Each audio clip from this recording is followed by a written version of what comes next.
the exhaust ki sound jam bahar tamina se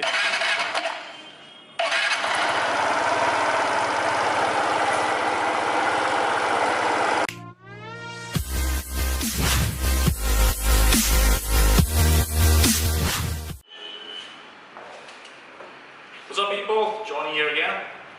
मैं आपकी request की बातों की ना इंगा सी की बाइक से रिव्यू तो जरा क्या सी से Aprilia की SXR 160 देने को इन्होंने हो तो 2021 देने आदो वीडियो से सी की मखादा सी की डिटेल में हाइजर के अदगी लोन की फैसिलिटीज कमांड तो वे अदगी गाड़ी लोगों को तब तक के डॉक्यूमेंट्स नहीं खोली है मैं अदगी EMI ने कमांड तो वे खोली अदगी सी की मासे अवार्ड के समय आप फंग रहे अदो ना ही डिटेल में हाइजर के मखादा नहीं view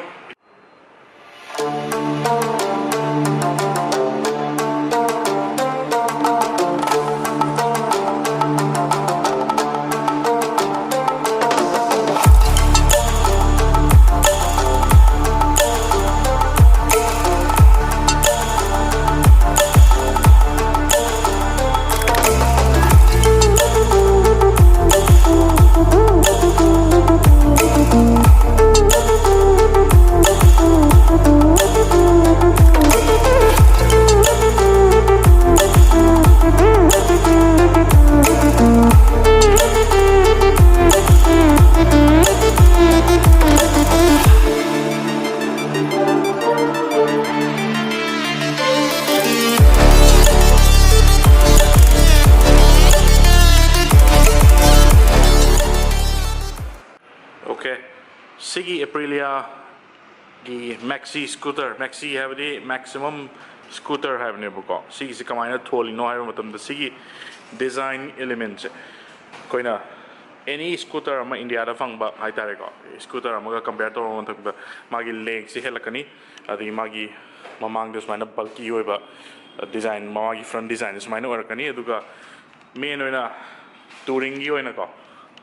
the scooter the touring chatpagi oina semakwa design ne ko koina maxi scooter na hai se aduga sai is elevated or kai tare handlebar se koina adu long distance atwa ma to wa da na ko na ma adugi conditions ma am dugi matungina sigi gali se maxi scooter na thon bane ba adu India da maxi scooter se Aprilia gi sigi RS6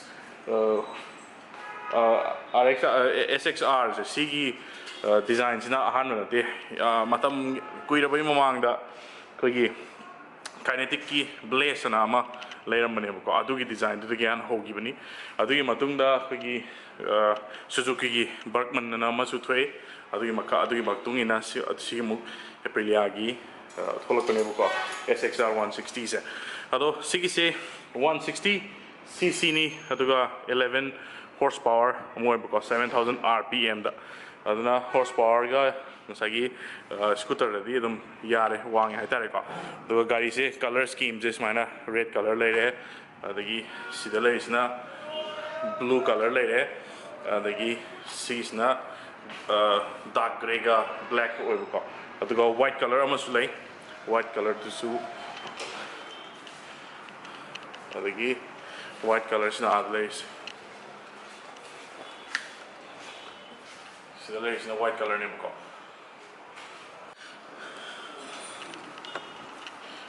aduga sigi mamangi look se hek yengo matam the design se pura sport bike ki design ama habet tore sigi se aduga magi windscreen je amna chong smoke black color the windscreen je chong happy aduga aigi personal preference haitar sigi smoke screen je kitang amena wakhat amagadi saiba ko wang amagadi hena nuai hena mong ta ga gai ne ko ado isu ke skai de ado headlight se happy you Akhoi sports bike ta Aprilia gi RSB4 1000cc bike to adugi mamangi look to habit change sigi se DRL ni DRL se adu all LED headlight ni aduga integrated oina sigi sina khoi signal light ne buko habit thar ga yengan jarake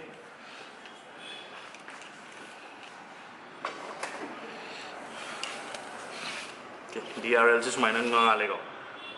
Sida ngali si DRL sumana ngale aduga signal lights na sumana integrated oil yamna Italian design oibanina sagi design elements mkhoi di yamna section na yamna mong dana sare haitare aduga sigi Italy gi mkhoi gi flag sta hape o stickering oina ko aduga smoke black gi aina the windscreen yam song hape seda ko gi hook ama yore hook sida ko gi luggage ko bagi gi hak ke khot ke ya ni khot ya bi ya ni aduga so ni so sida sigi sida si compartment am yori ko gi storage mo ko adu hang to ke ha ke dis mine sigi se injal laga stegi toroga hang to ko do ko the storage is mine song ni yawi aduga asom nakan gi side ki storage steady USB charger am yawi ko ko gi keno to ge ha ke di khona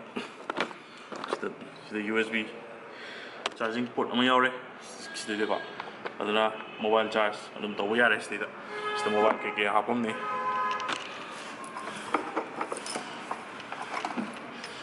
sima closed option grasi ये platform city flat bottom मोय रे को flat bottom मोय रे को ये Vespa की माये तो खत्ते तो उधर ना पोचे यहाँ पर खुद बता नु आये नहीं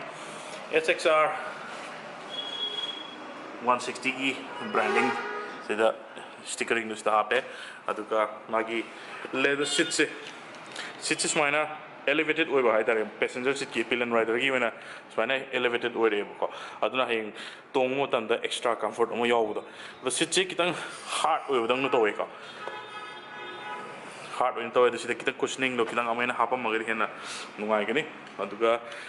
मागी stitch red का white का तोरगे stitches मायना यामना premium ओए बा stitch निस्ते तोरी से मागी handle सीधा हापे चंगा गा पे दिएंग सी handle से elevated ओरे जना elevated ओरे फम्मा मतम दर पाइन थाकल है चंकी ओए बा plastic ना लोइना बा cover option ग्रे को अदुगा engine start button ने सी किसी अदुगा स्टेन ना कोई mirror ले को अदुगी सोना कंगी सिना कोई headlight की high beam low beam अदुगी pass light तो स्टे माइना on तोरे को अदुगी the indicator light later, the horn later, horn jam hori, Aprilia gi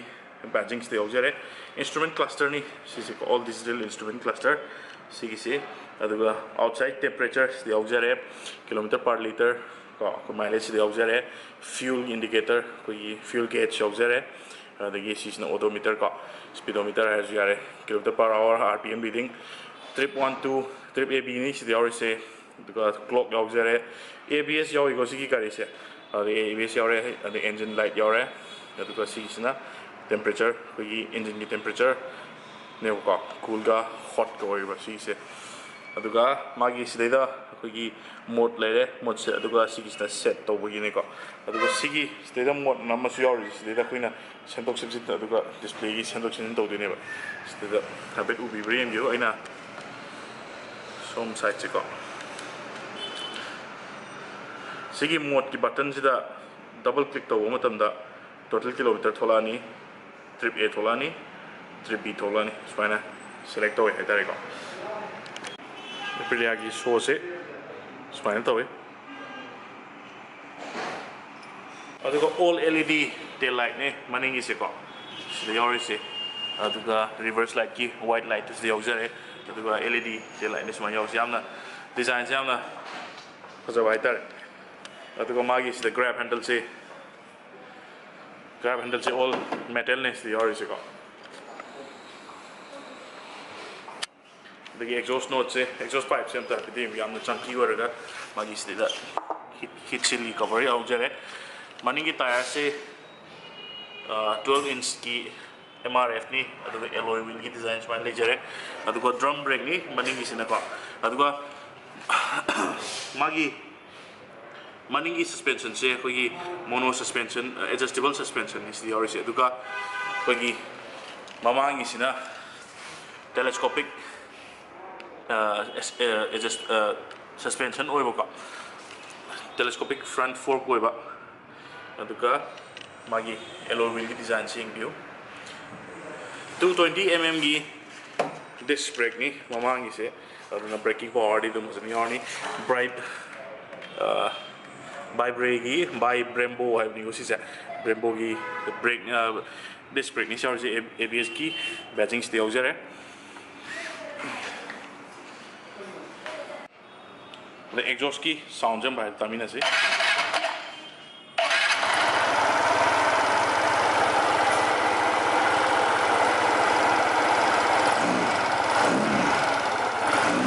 adagi seat ki manung sida so koi ki storage yam chong ni yawe ka sida so storage chong ni yawe duga cabin gi light chinum yaw jere dun dang da koina pochei lok thokpa matam da dum cam na noi dui ni sigi se petrol si sida hape aduga sida na battery ki section ni 7 liter ki fuel tank ni sida yaw se aduna sigi dei da kitang drawback ha bo sigi petrol gi capacity se kitang at least 9 liter ko more magdi long distance se amna nuai do gai ne ado taraga su kidum just adam satis adum yagani 7 liter se ko ado sigi Aprilia SXR 160 se 2021 the Auto Expo the best scooter of the year award pange aduga Auto Expo da mo two wheeler of the year pange ko aduga BBC na su sai Auto Expo da sus mana sigi award se pire adu yamna design adu performance adu magi look si da ko sigi award sing se choose to ne hai tare aduna sigi bike se koi ki manipur ai su leisure se Tulsi Motors koi ki thangwai ban ni se ne Khuyathong ne leisure se ko adu mayam sigi gari se lobby ning ba leiraga di lakpiro aduga yamna nungai ba paw amana sigi bike sigi sai Tulsi Motors ki loan facility ama yam irai lai ba mong lo ba yai ko source of income bu leisure ba aduga sai documents sing se yamna irai lai na sai pan card ne Aadhaar card ne adagi bank statement ne aduga koi sai aduga tane chang doi se ko aduna irai lai na dum yare sai kano to draga su sai koi RT ITR adagi koi income tax ki proof kuma dum me amta daga lai tre ko aduna source of income bu lay have ki proof to lay biraga di gari se dum lobby bi ani 30% down payment bi ka dawni sai ki gari se ki vehicle ki magi price to the ko aduga interest rates na 13.7 per annum work ni ko 3 years ki loan layer kani aduga per month ki EMI is around 3000 dagina adum starting rupees maina adum la ani ko down payment je na piche ge 40% piche ge 50% to minimum di 30% hoy ge domne aduna loan se ira line adum isagi dukan upambo egra natraga sagi business any business to gera government employee bi lai re adu sagi self employed me sagi income pujene tok jara gadi ira line adum gari sikse dum lobu ya re tare ko aduna I contact number me am do hajar age detail da I jara age aduna call to biro aduga adum showroom la aga su dum lobby badum ya ni gari se machu se sai red color le blue le re aduga koi grey ga dark grey ga black or nai re aduga white color am le color se marine su lai se ko aduna book to biro biragadi long touring chat pada am ngai ga scooter ni family ki oina badna dum thamaga dum sina dum pasne ya ba gari ni powerful way ni gari su jam so ga look su jam se ai tare ko to video se ai solution jarge makata ba dum ai ano no blog ngai am sunum jarge aduna like option biramo subscribe option biramo aduga notification bell icon of nami ko ko bi no matangi video lak da soma hanu ko na ko ado thank you so much bye bye